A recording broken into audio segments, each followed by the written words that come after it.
See what happens here. Oh yeah, fire right up. No noises. Let me check for leaks.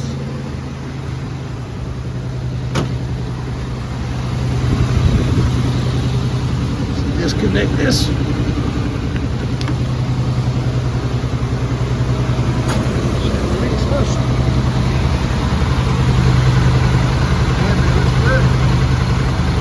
See what kind of oil pressure we got.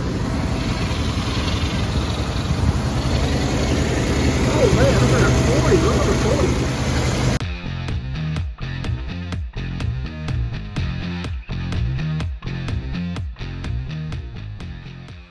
40. Okay guys, so working on this 80 Cordoba with the slant 6. You can see it's a mess. She's set for a long time. We got it running, seems to run okay. What I wanted to do, when I cut the switch on, the oil pressure light doesn't come on, so I don't have any idea if it's got low oil pressure or what. It's not knocking or anything, so I'm probably okay, but the oil pressure switch is way the heck down here. See that oil filter? There's the oil filter right there. And the switch is just to the left of it. It's dark down in there. So I've already removed the windshield washer bottle. That's it right there. And I'm gonna remove this air conditioning hose that someone's already cut for me. Look at that. And they cut this one here. And then they did this. They made a U out of the heater hose, so I'll fix that later. But I get this stuff moved out of the way, and I got this special socket right here. KD tool. I don't know if you guys can see that. USA made, 1 in 1, I don't know what that means. 1 in a 16th, but it's made for oil pressure sockets, oil pressure sensors. Hopefully it'll fit this car. I believe it will. I think all the Chryslers are the same for many, many, many years in the 70s and 80s and 60s and whatnot. So let me see if I can get in there and get some stuff out of the way, and I'll get a light. My light here quit working. I don't know what happened to it. Let me see if I can get a handheld light, get in there and get this sensor off and screw the actual gauge with an extension on it. Be right back. Okay, I got that out. There's a 9/16 bolt right here, which is standard on a lot of Chrysler products. And it went right in that little hole there. Right through this threaded area right here. You can see that. I'm gonna get you in here. You can see the threaded area right here. Now this block is held on by those Allen head screws. So we need to get some of the Allen head wrenches and get that off. And there's the coil. Now you can get a little bit better look. There's the sending unit right there. If I can get the light on it. There you go. You see it now. So we'll unplug that, and that socket should fit that. It should screw it right out. Okay. We are screwing this out. And I got them broke loose and a little tough. They make, of course, they make sockets you can put on a ratchet with Allen head style. But I've always liked using these to give you a little bit more leverage. That's a big old long thing there. Let's get this one out right here. And of course, as you can see, I've already unplugged this little socket right here. Connector. And she's gonna come on off. Let me turn you loose. I'm gonna need 2 hands here. All right, as you can see, it's off. This is it laying right here along with that piece of hose. And it took a, if I can get this thing to focus. Come on, baby.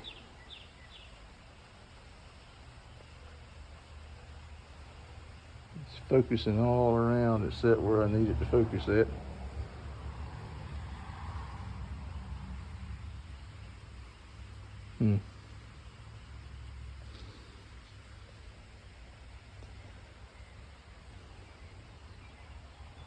There we go. Well, it went away. Anyway, it's a 3/16. It's not going to focus for me, but it says right on it 3/16. I wish I could get it to focus, guys, but I can't. But that's what size took these long, skinny screws out. All right, let me continue on. All right, as you can see, this socket went right on, so that socket's going to work. And I got a little, I don't know if you can tell, I got a little plastic pan down there to drain any oil that may come out.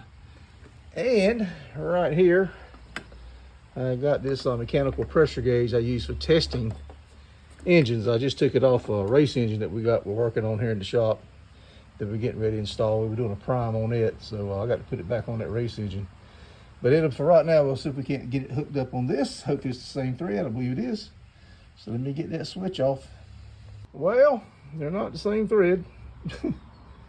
So I got to run it to the hardware store tomorrow and buy some kind of a damn adapter. But that ain't getting it right there. Let me get you where you see that's not going to get it. That is way off. So I'm thinking this is 3/8, and that's about a half. So, all right, that's going to put a stop to my play today. We did lose a little oil. I don't know if you can really see, I moved the pan. I had the pan really in a good spot, but I was worried about it not draining either. We did get a little bit of oil, but let me get an adapter and I'll be back. Well, it just so happens I had it's called a bushing or a reducer. I looked it up online. I looked up the two sizes. This is a 3/8, and this here is the 1/8. So I just happen to have one in my stash. Whew, that saves me, I think the local parts store was $7.99 and Amazon was $9.99. Both of them had it in stock. You get it tomorrow morning.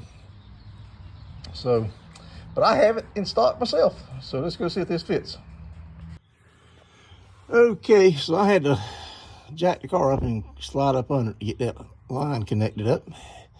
And everything up under is wet. So either we got a valve cover leaking. It looks like about the oil right there. Well, I guess that's because I took the switch out. But there's a lot of oil on the oil pump. The oil pump is external. It's mounted to the side, so that answers that question. But man, it is covered in oil under here. Holy cow, we got all kind of leaks we got to fix. But we got to clean the engine off first. But before we do that, let's see if we got oil pressure. And I ain't gonna lie to you, that thing looks cross-threaded to me, but it went in fine. Oh Lord, I hope I didn't cross-thread it. That would be bad. You don't know how bad that would be, but it's screwed right in, so I don't think it is. But I'm gonna turn it over with the coil wire disconnected and just see what kind of, if it's spitting oil out. If it is, then it's cross-threaded.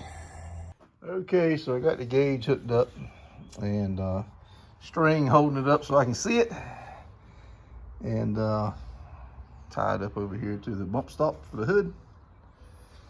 And I don't know what kind of oil pressure to look for. I guess these things probably run at idle, probably around 40, but this is an old engine. This thing's an 80, so it's 50 years old, 53 years old.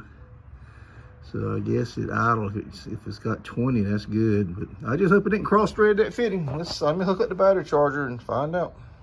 Okay, guys, so I spun it over. I couldn't get that on camera because I was having trouble with the connections. But no oil, everything's dry on the fittings, so I guess we're okay. Let's see if it'll start. I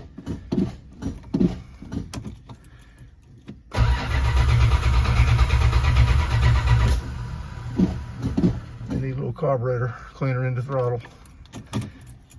Yeah, let me do that. Oh me, I had forgotten I had unhooked the coil wire. You guys are probably screaming at me, hook the coil wire back up, Bob. I didn't hear you. Let me put it back on start. So I wasted that little bit of carburetor cleaner because I put the carb cleaner in, it still wouldn't start. So, and it hit me. Coil wire ain't hooked up. Oh, me. Let's see what happens here. Oh yeah, fired right up. No noises. Let me check for leaks.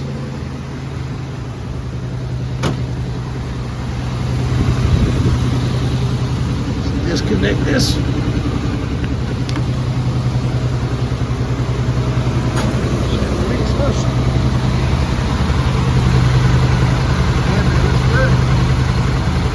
what kind of oil pressure we got.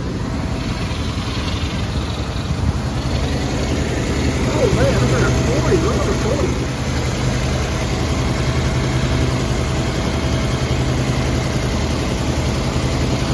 How about that?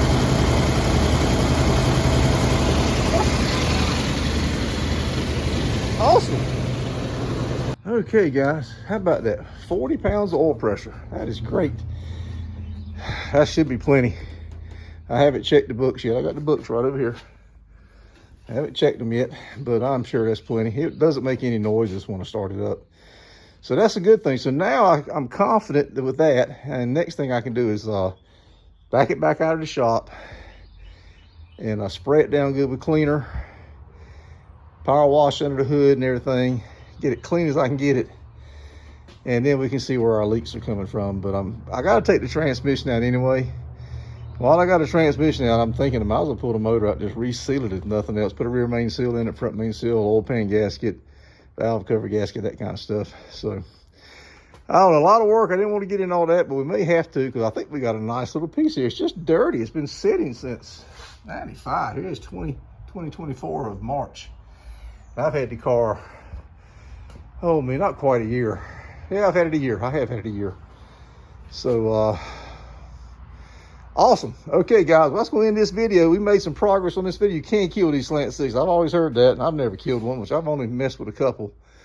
And that's one reason why I want to do this project. Yeah, I know they don't make a lot of power, but they're just such cool, reliable engines. Just keep on running. So I think we can have some fun with it. So that's good oil pressure. I'm not going to have to worry about beating on it at the track. So let's go on to the next step. But for now, this video is over. Hit that thumbs up, hit that bell notification, guys, because we're gonna do some more videos on this car.